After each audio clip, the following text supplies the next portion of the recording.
Here's a story that could reshape an entire community forever, and most residents have no idea what's coming next.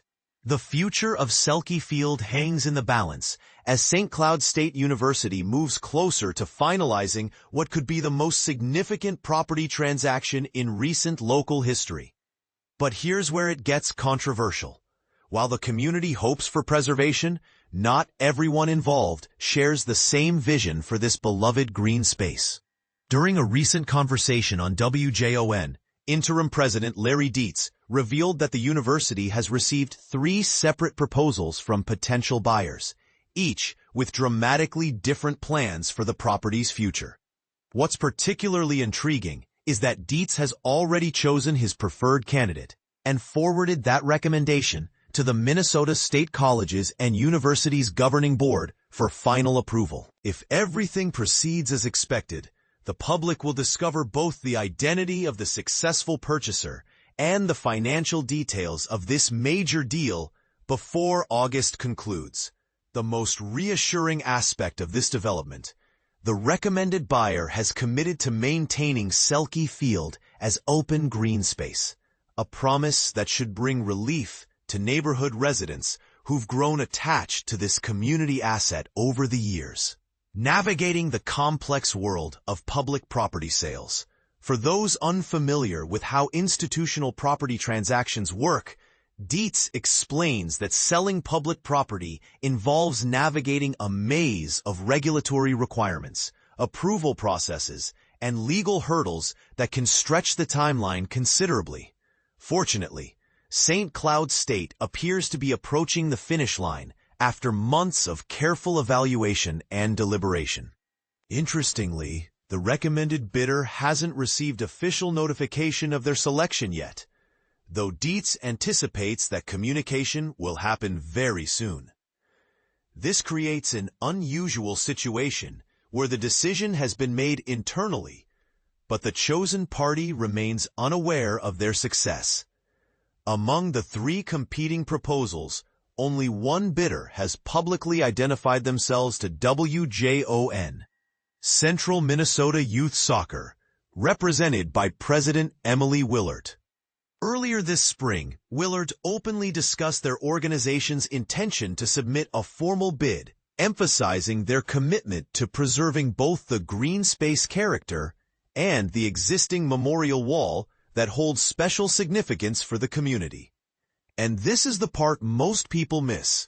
Dietz confidently believes that area residents will be genuinely pleased with whatever plans the new owner ultimately implements for the property. However, he also revealed a concerning detail that should make everyone pay attention.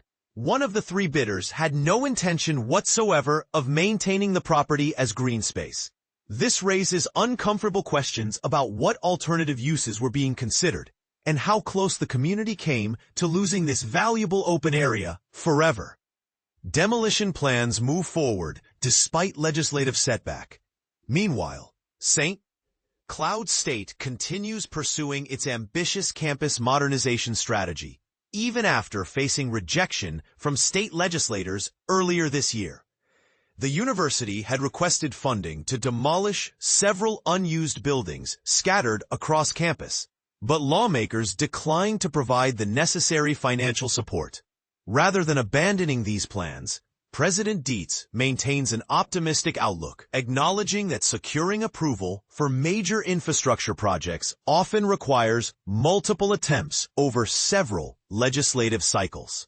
His persistence suggests the university remains committed to removing these obsolete structures, regardless of temporary political obstacles. The buildings targeted for eventual demolition represent a significant portion of the campus's older infrastructure.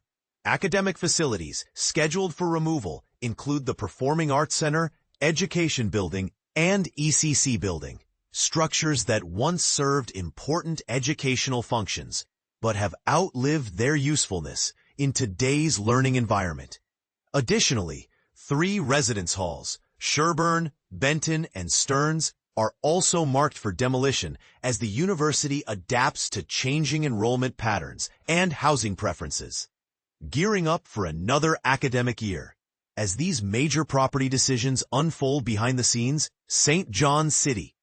Cloud State prepares to welcome students back for the 2025 to 2026 academic year. The carefully orchestrated return begins with student move-in activities starting August 21st, followed by the official commencement of classes on August 25th.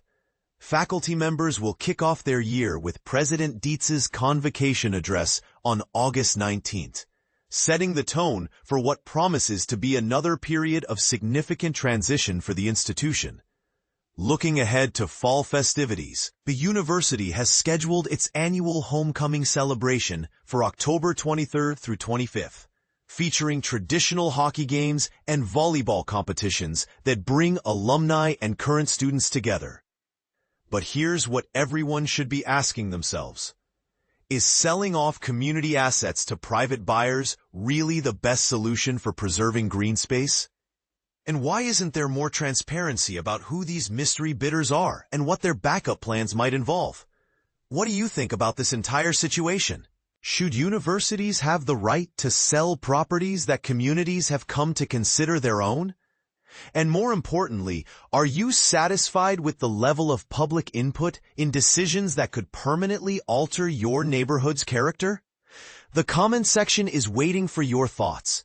Whether you agree with this approach or believe there should be better alternatives for protecting community spaces.